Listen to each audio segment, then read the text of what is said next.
is Micah Smith from Venice High School. His mentor is Dr. Kiara Kitoni.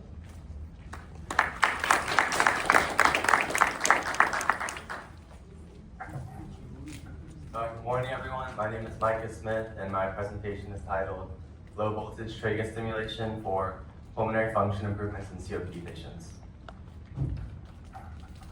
And to start with, what is COPD?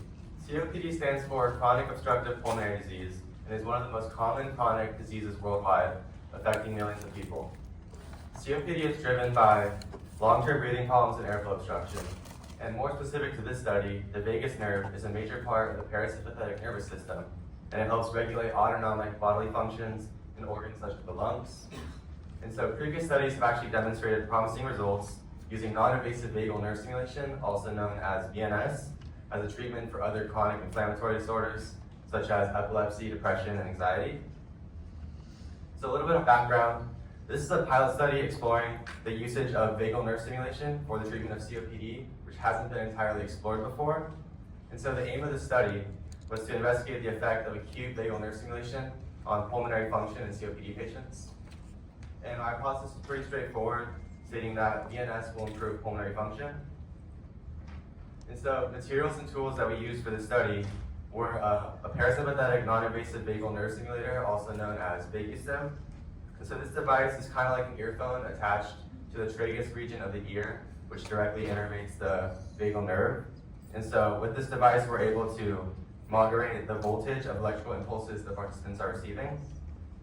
And another test that we used is spirometry, which is basically a lung function test.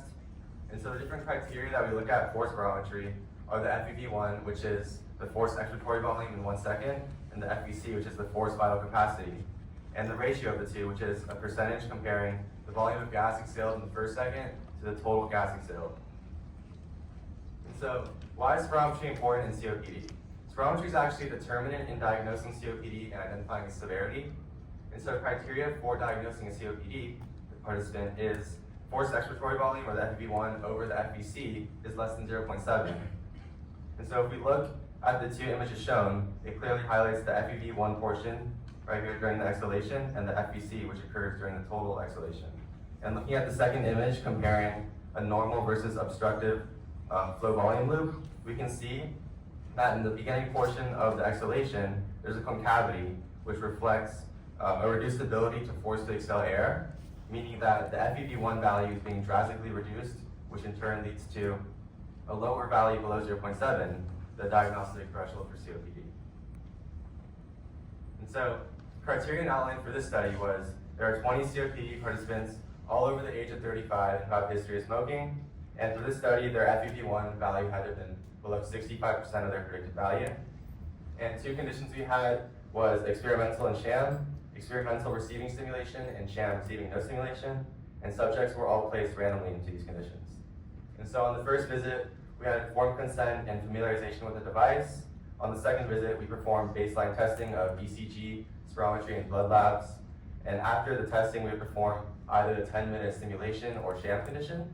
And 3 hours after the stimulation, we would do the same labs, and 24 hours later, we would have the participants return to perform the labs once more. And so, looking at the results, this is data from a case study showing the sham conditions. And as you can see, there are three spirometry tests for each baseline 3 hours and 24 hours. And this is performed according to the American Thoracic Society and European Respiratory Society criteria, because there needs to be more than one spirometry test to ensure that the data is viable and reliable. And so if we look at the number values, the baseline in 3 hours did not change as we would expect for a sham condition. But post 24 hours, the FVC and FEV1 values actually increased significantly, which we did not expect, but it could have been due to placebo effect, meaning that the participant believed that they were receiving stimulation. It could have been due to day-to-day variability, or it could have been due to the participant's cooperation, and meaning how much effort they put into completing their spirometry test.